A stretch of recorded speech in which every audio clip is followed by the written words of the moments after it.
Hi, everybody. This is Tracy Swedlow, and this is Televisionation, Swedlow Show, and we're doing a LinkedIn Live. I'm really excited to be able to bring to you, from now on out, all kinds of interesting people. And this first time here is all about a festival coming up that we're actually media sponsor for, called the CLOWD AI Film Festival.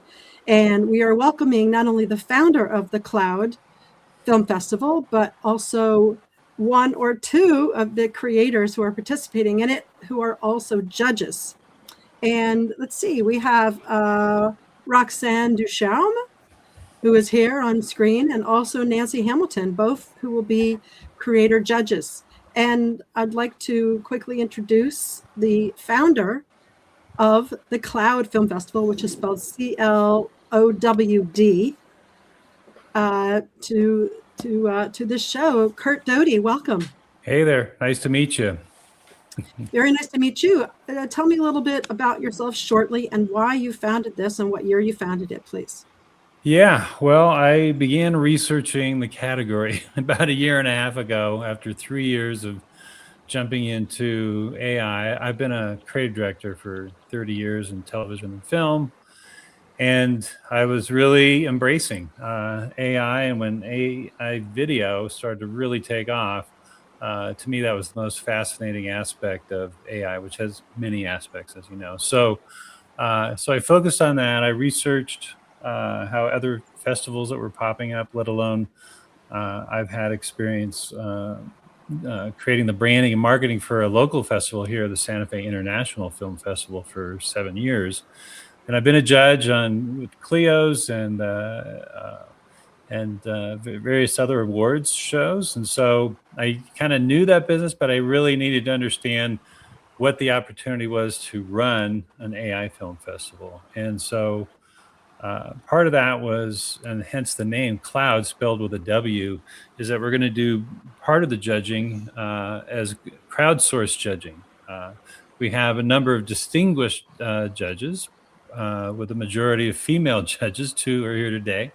But it also combines with the popular vote of crowdsourced judging, hence the name CLOWD. So that's the concept, and that's the motivation. And I felt that so many of these film festivals, AI film festivals specifically, were popping up, and I was just asking, well, who is running these things? And it's everywhere from a car dealer in Tarzana to 2 dudes in Austin to an Uber driver. I don't know. It's like crazy. I go, well, I think I'm qualified as much as anybody because, I come from the creative industry and the entertainment industry and marketed hundreds of films. And so, I'm giving it my shot and have some great sponsors, including you, Tracy. Thank you so much. Some great judges, and we're getting submissions. Submissions are open, so it's really cool. And there are monetary awards, correct? Yes, we have a grand prize of $5,000, and then each category winner or theme winner gets a $500 prize.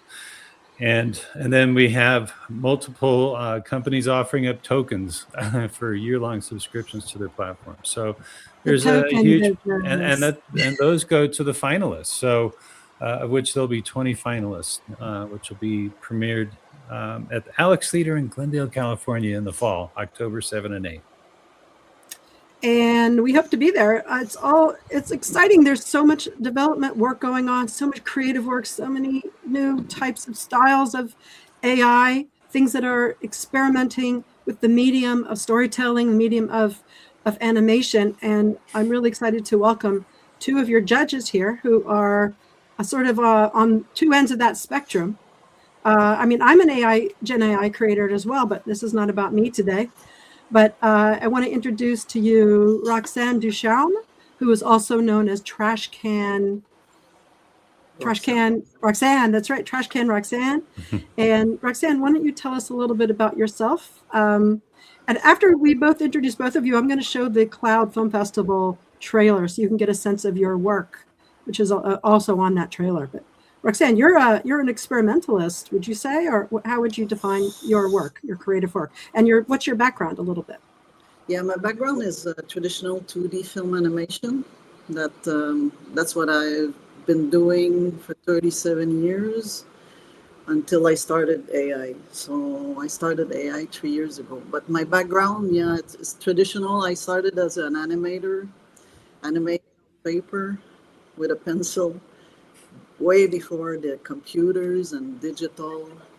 And I worked on feature films, short films, TV series, TV commercials, everything in animation. You worked for Steven Spielberg on American, projects? yeah, a feature film at the time was done in London. I was living in London, England.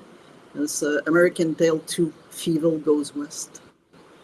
And I worked in Paris on another feature film called Asterix. I don't know, I don't think it's very known in the US, but in Europe it is. Well, Asterix is a very famous story, right? It's a very famous sort of French Norse story, but that's the film itself. But you're from Canada, French Canada, Yeah. correct? But you live in Panama. That's why it's Yeah. so hot and it's blowing where you are right now. Yeah, this is, it's not the wind, it's the rainy season right now. And today it was raining and I think the humidity is 100% and there's no air. So I've got a fan on each side. It's so hot. But yeah, Well, I'm sorry.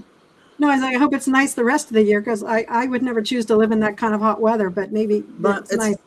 it's also where I live. I live in the rainforest. It's actually, I know it doesn't answer your question, but it's actually an ancient volcano crater where the village where I live. So Nice. it's like living in a greenhouse. So when it rains, it's like you feel like you're in a greenhouse. So, Curt, what you were saying is that people are creating AI from everywhere. I think that ultimately defines the idea that you can create generative AI storytelling experiences from the middle of a volcano. There you go. That's a good story. And that's an amazing thing, because it's really creating the opportunity for the next generation of storytellers who never had access to tools or Hollywood or any of the kind of traditional paths to get their stories known.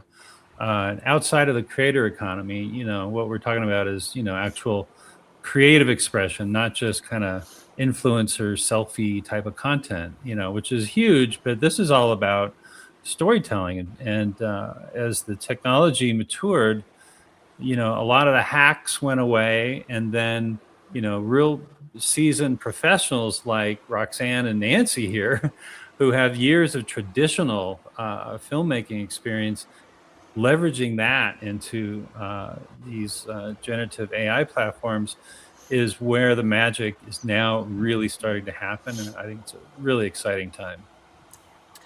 I found that through my own creative work, I've had to go back to relearn all my film terms, like medium shot and over the shoulder shot, and all the different camera terms as well, gimbal and things like this, that you do actually need to have some skills.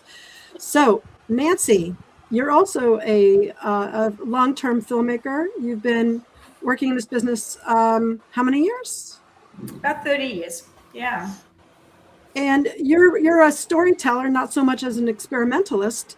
And I believe you are interested in telling us stories from a Christian perspective. And I think your most recent film was Pilgrim's Progress. Is that correct? Or it's a concept trailer? No, we're 60 minutes into a animated feature film. So it's one of the first animated feature films, and we've already produced a hybrid AI feature film called The Life of Christ in Song, and it's already in distribution. It's been in distribution for about 6 months now. So and we have a third one in pre-production. So we have 3 feature films correspondingly moving forward with AI and AI hybrid workflows. That's like ultra realistic images, gristled looking men and biblical characters, and fights with swords and blood and all this kind of stuff. It's extremely realistic adventure filmmaking, it looks like to me. So it's an exciting time. It's an exciting time for filmmakers, isn't it? I think we can all agree on that. Yeah, I have a doctorate in education, so my background is education and educational psychology. So combining that with the media is really interesting to me. We actually created The Life of Christ in Song as a social media experiment because a year and a half ago, AI was a lot different to what it is now. And the expectations of the audience. And basically, most people hated AI. I mean, they still do. a great portion do. But back then, way back then, a year and a half ago, AI was really detested. And so we wanted to do a social experiment. We actually created 19 songs via AI platform. And then we took those 18 songs and we had them orchestrated with the Budapest Symphony Orchestra. And then we used live actors and we green screened them and performers to perform the songs. And then we combined that with AI media to make a feature film. And one of the main reasons we did that was we wanted to break down the barriers that have been existing and try and knock down the blocks that stop people from feeling like AI is human. We wanted to show that it is very much human, and it's as human as the humans that work with it. So that's where the AI lead came in. So that's where we started. Well, I have a lot of questions to ask you, but I did want to show that trailer. Yes? Shall we look at some of the visuals that are being submitted? And Roxanne, some of your work is in here. It is a 3-minute long trailer, so bear with us. Are you ready? Yep. Okay.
Okay.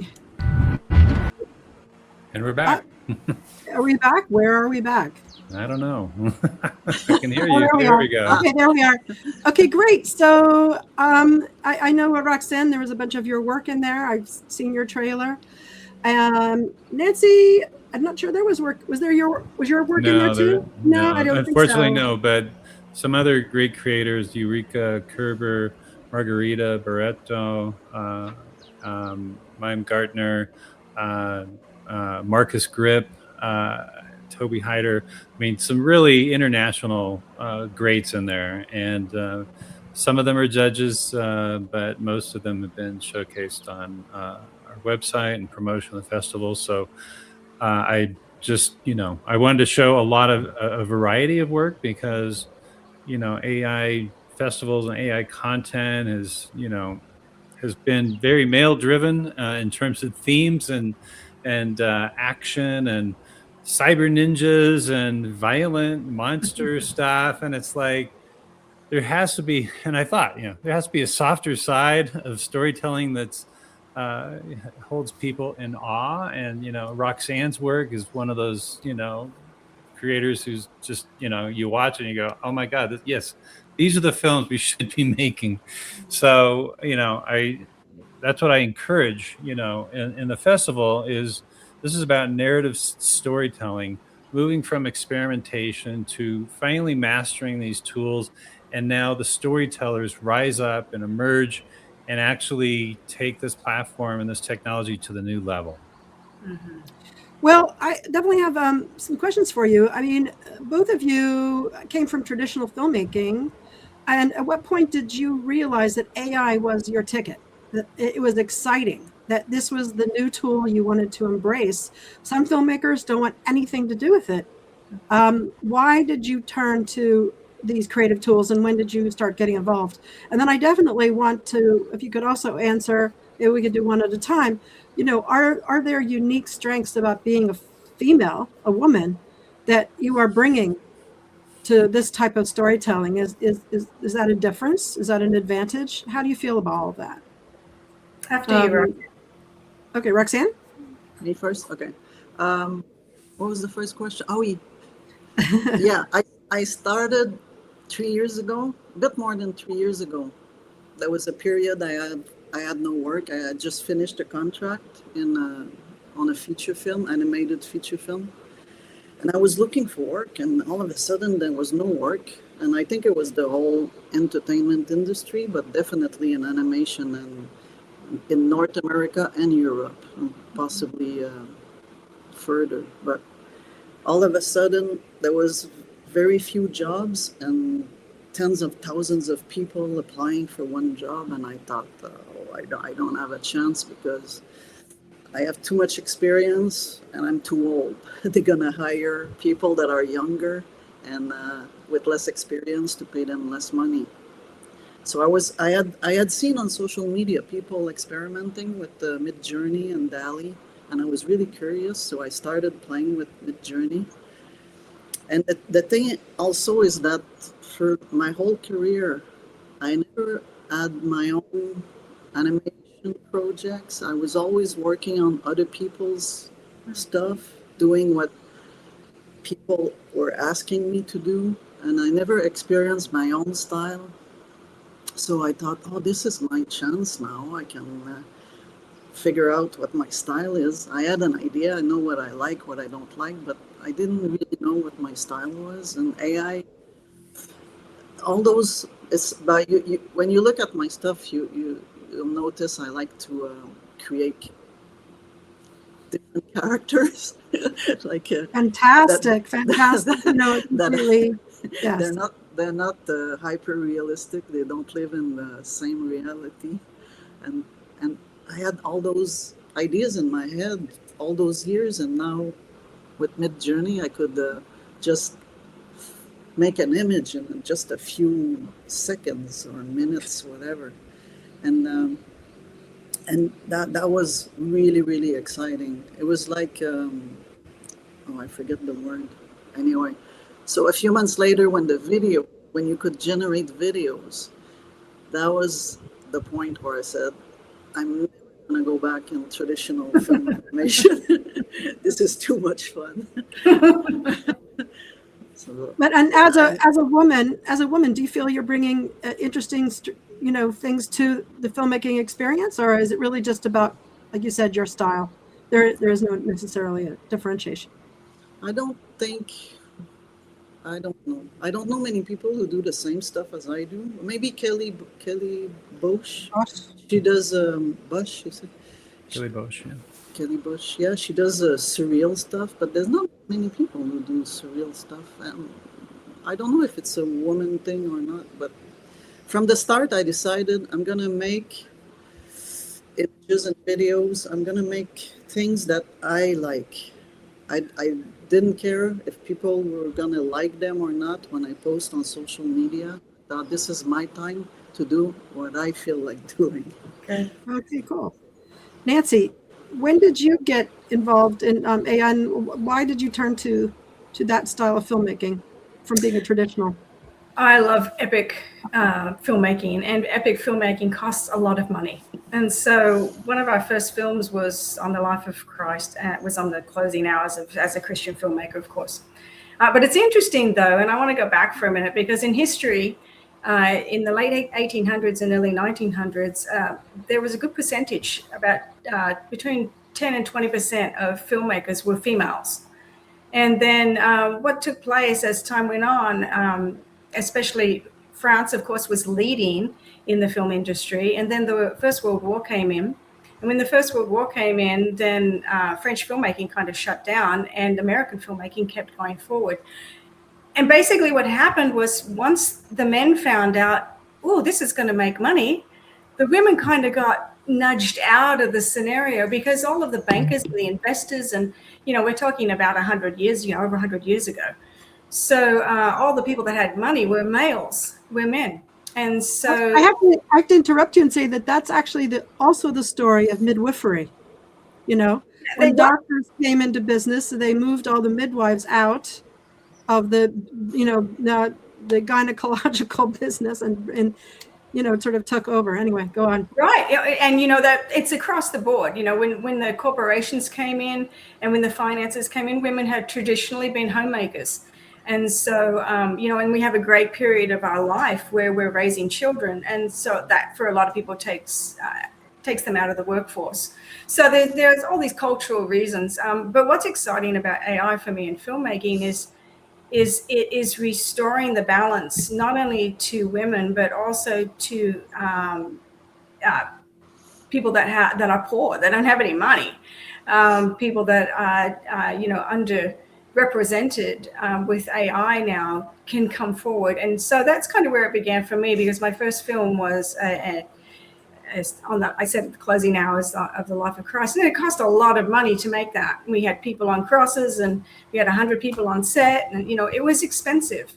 And I didn't think I'd ever be able to create something else on that scale again. And then when AI came along, the first thing I went was, okay, back to the crucifixion, back to the biblical epic movies. And that's interesting. And I just want to, pause on that, is because a lot of those early French movies were actually biblical movies, because back at that era, that was the storybook that people understood, and films were silent. And so they wanted to be able to make films on the story that people knew, because they couldn't speak it. But a lot of the women back then, a lot of the directors back then were actually females. It's interesting that you point that out, because I think in the history of art, in the beginning of a new medium, a different type of painting, bas relief, the investigation of landscape, perspective and things like this, that biblical stories always seem to get put out there first as an experiment. But anyway, classic. Yeah.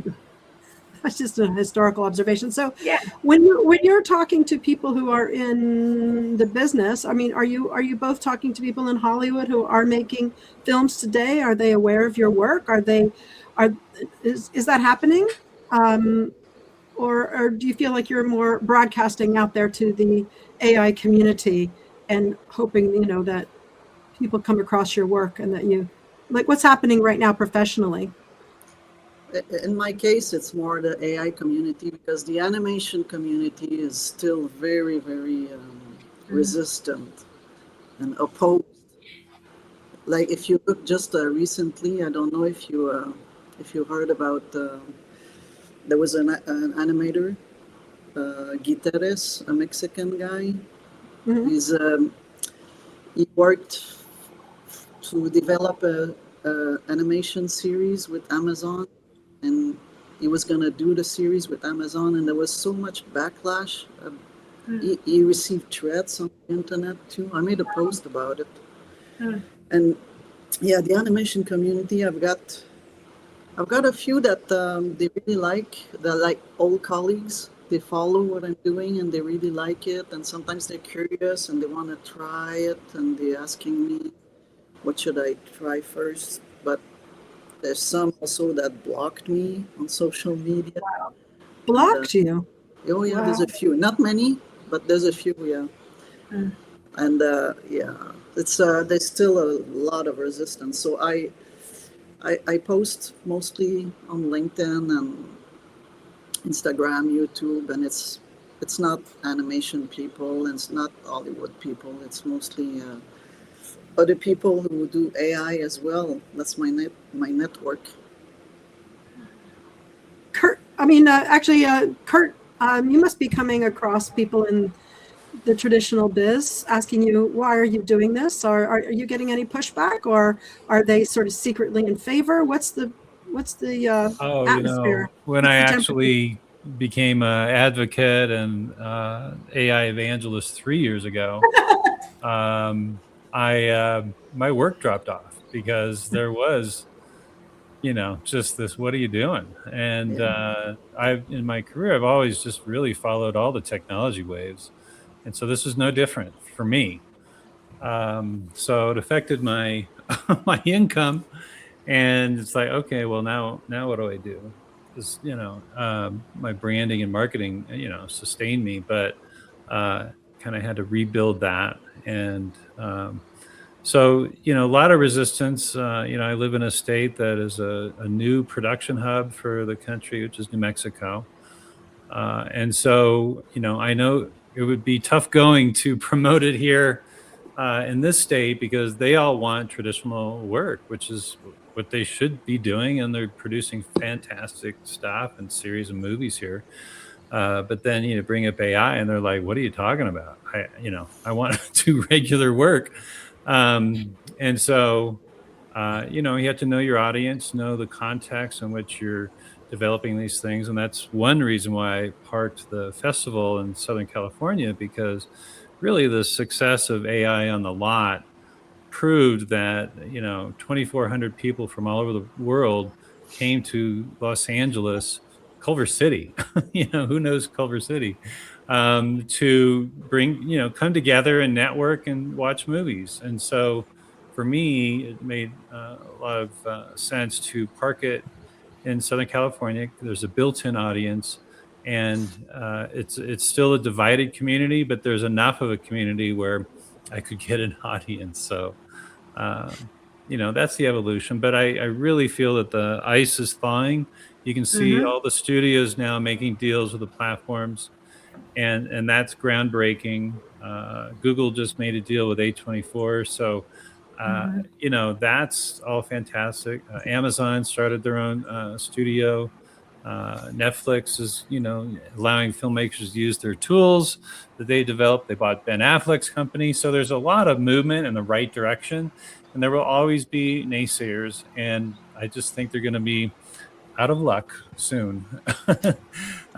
Because this, you can't stop what has happened. And what's most exciting is that there are new storytellers to come into the picture. All these people from all over the world have a story to tell. Everyone has a story to tell, and now they can tell them. And those stories were never considered before, and now they're amplified through social media. The whole microdrama and vertical storytelling has taken off in a way that is really challenging the norms of Hollywood distribution. So I think it's an exciting time, and I try not to dwell on the negative. And kind of rebuild your community. I was initially consulting. My AI consultancy was, educating people. I'd go into universities and businesses and tell them how to use AI. And ultimately, it was not as exciting as reconnecting with my tribe, which is creative people. I found that kinship when I went to art school, kind of a lost kid saying, I want to be an illustrator. I was trained as an illustrator. And, I found my people, I found my tribe, and it was like really cool. And I think that this is what happened to me now with really supporting and creating community with AI filmmakers, because they're cool people. They got a story to tell. They're funny. They love each other. And it's like, there's really a terrific camaraderie. Unlike Hollywood, I worked in Hollywood for 20 years, and, it's a lot of backstabbing and, career-minded people who sometimes don't care about your growth. They care about their own. And so, I find this very refreshing. I actually was at the Magnific Upscale conference recently, and that I felt that sort of love in the room. Everybody was excited to meet each other. Everyone was okay if you just walked up to their little group pod and introduced yourself. There's definitely, at least now, a honeymoon of community, I have to say, and I hope it stays that way. But and I am very interested in the plethora of new types of filmmaking. So Nancy, how do you feel about the world around you, the more traditional filmmakers? Are you getting pushback? Are people curious? Are they asking you questions, or are they saying no? What's going on in your world? As far as I actually have found it to be financially incredibly beneficial.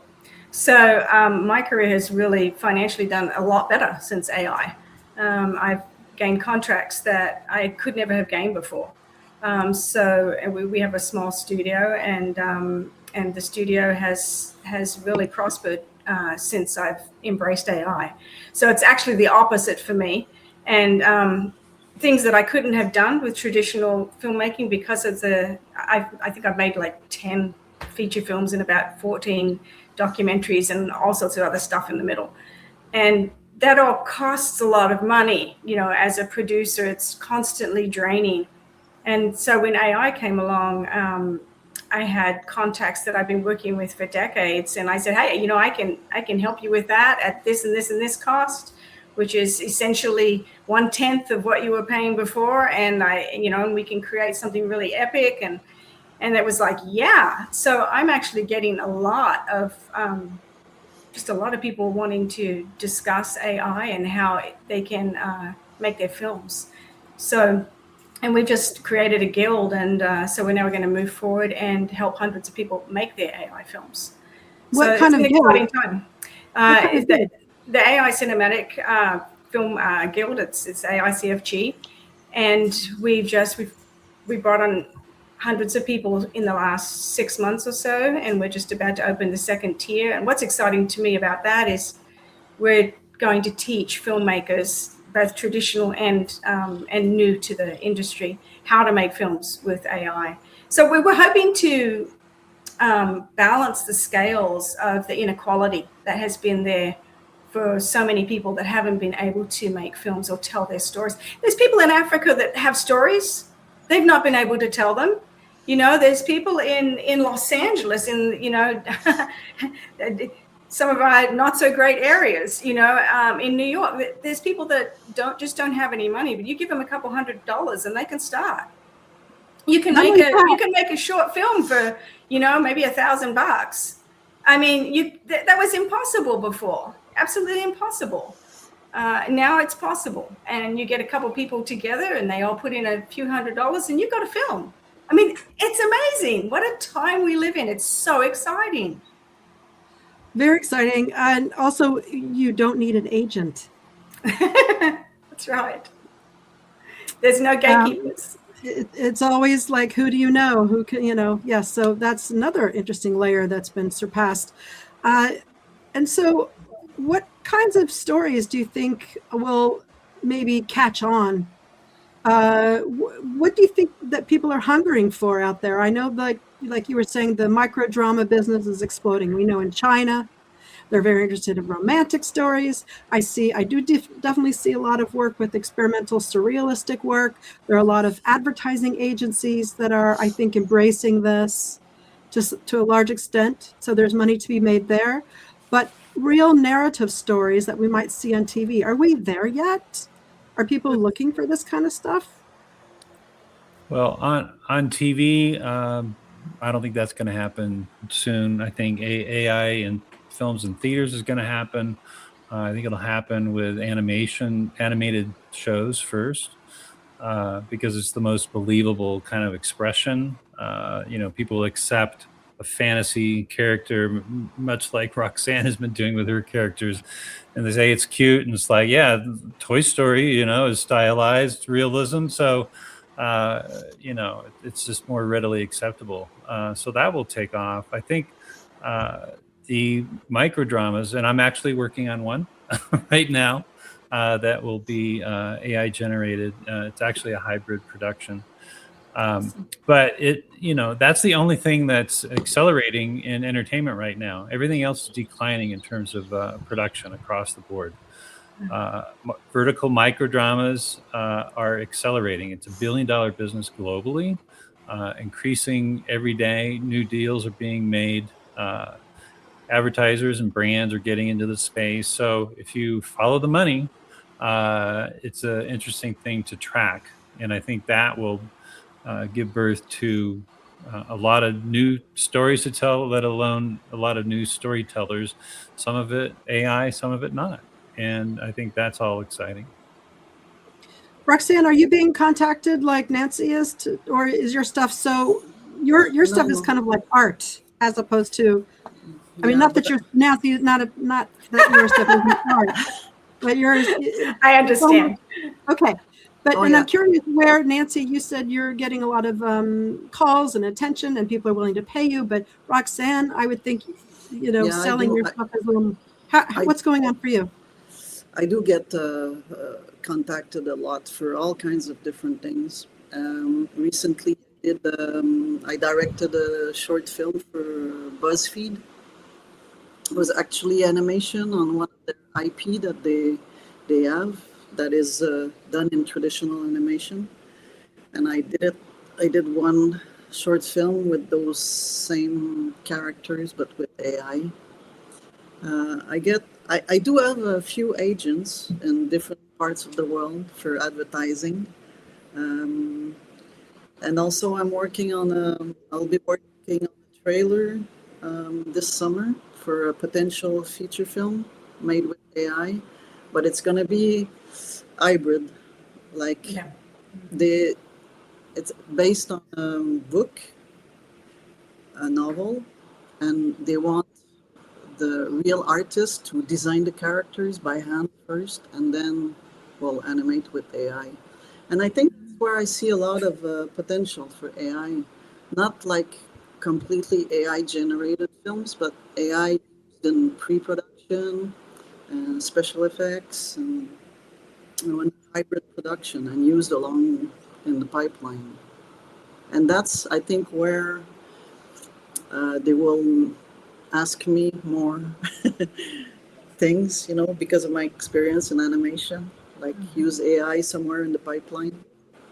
And there's a special effects studio in London too, that they're starting to add AI in their services, and I'll probably work with them too. That's more the kind of stuff that people contact me for, like, even though my stuff is a bit surreal. It's mostly because of my experience in film animation that people contact me. Right. I spoke to someone recently, and he said that they may not tell you that they're using AI, but they've signed NDAs, and they're absolutely working with all of this in Hollywood. Don't kid yourself. It is happening. Oh, yeah. And Nancy, you mentioned some companies are reaching out to you. Are they individuals or religious organizations or professional studios? Like, what kinds of people out there are, without maybe giving away all your sources, but willing to pay for this? What kinds of organizations? Well, I work in Christian filmmaking, so that's my world, and so all my contacts over the last 30 years are in that world. But they're big organizations; they're not small ones, and organizations that are well known. And I'm not going to name them in this interview, but they are very well known, and they are very they're very well known, and I think AI is. And from a Christian perspective, you've got this religious concept. There are people that are Christians that think it's from the devil. And and it's like, no, it's a bunch of algorithms. It's actually quite scientific. It didn't come from one side or the other. It just is. It's a very practical, technical tool that functions really well for filmmakers. So in my sphere, I have to get over that first with some people. But I'm actually surprised at how quickly people are adapting. 6 months ago, when I first started talking on LinkedIn, man, they were mean. Like Roxanne said, especially the animators, they were just mean. They would just tell you to, beep, beep, beep, beep, and just mean. I have blocked more people in the last 6 months than I've blocked in my life. And then one day I said, I'm not taking this anymore. And so I just actually made a post and I said, if you're going to not be civil, I'm just going to block you, okay? So only civil people can communicate with me. And from that point on, it all started going good. It was an education that the people around me needed to have.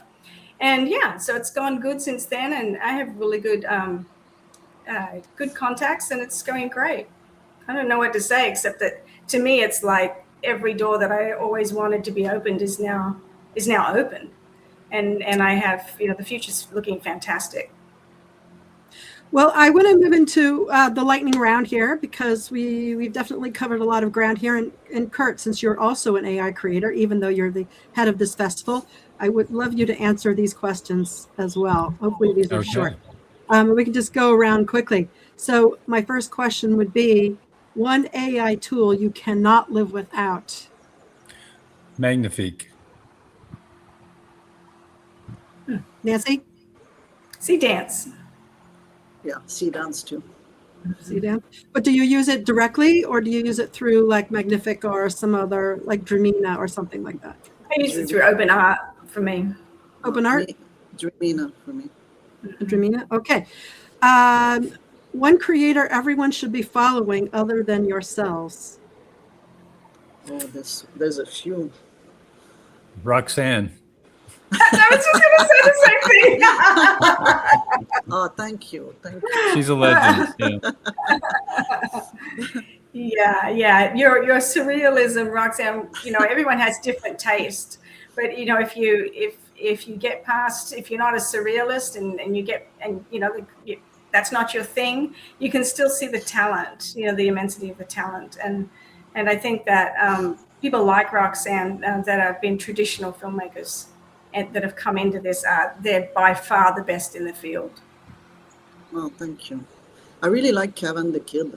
I think he's super talented for storytelling and artistically and visually and technically.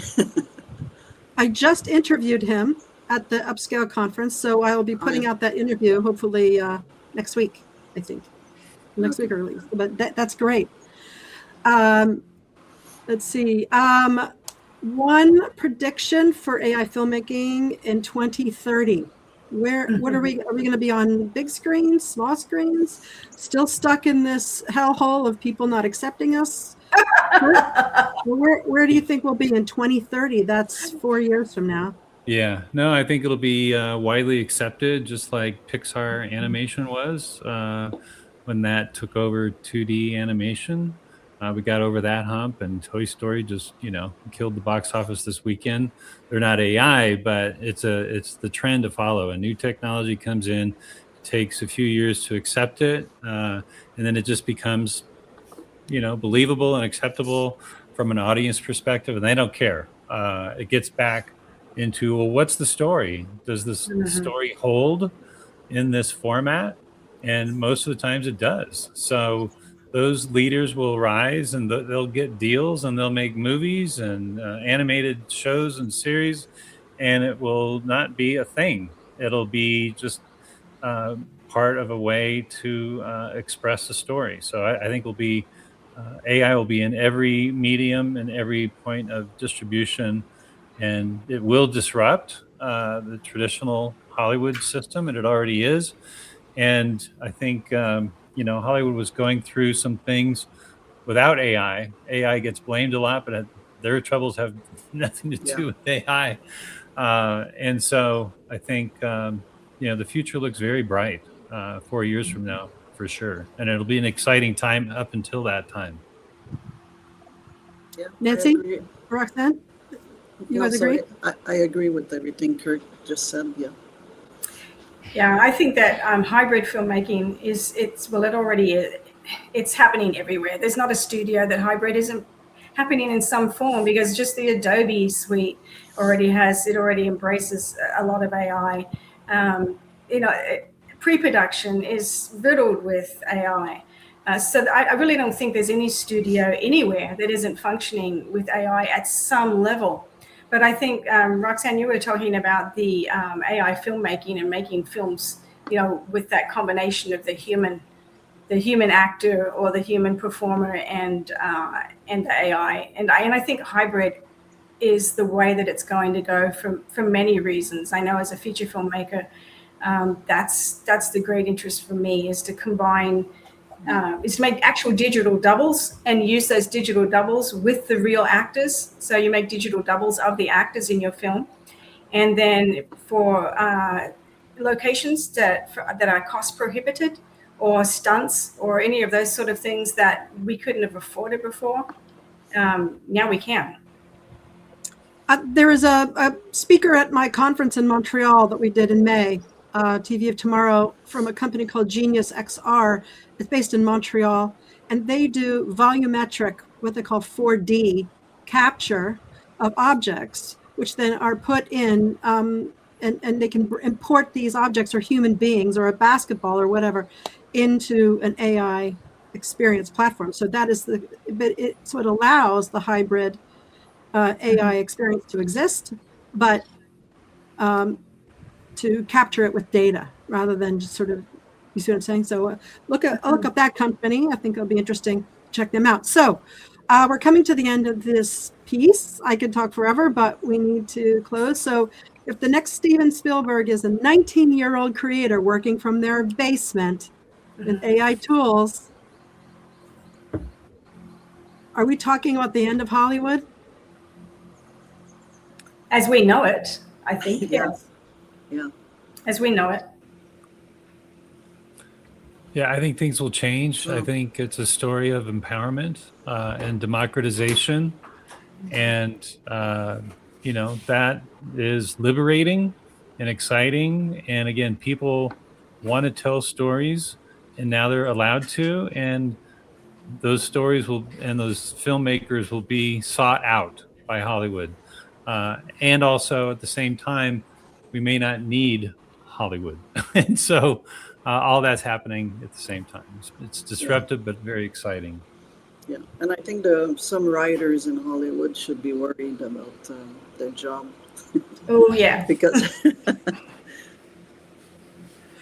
All right. Well, thank you so much, everyone. I really appreciate it. I'm really excited to see what happens at the CLOWD Film Festival.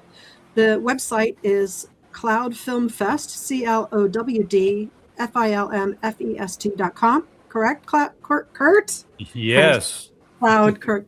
Call me Curt. Cloud. So we're excited. That will be in October in Glendale, California, which is down in LA, if you don't already know. And that's it. Ladies, I can't wait to see you more online on LinkedIn, and I'd love to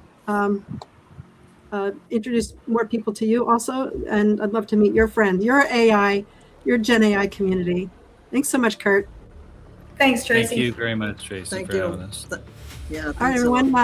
Tracy Swedlow, this is Televisionation. You can absolutely contact me if you'd like to participate on these LinkedIn Lives, and these are recorded and put on our site through the email newsletter called ITVT, which you can subscribe to for free. And That's it. We also do our TV of Tomorrow show conferences from time to time. Look for announcements for the next one. All right, everyone. Go check out cloudfilmfest.com. Thank you. Thank you.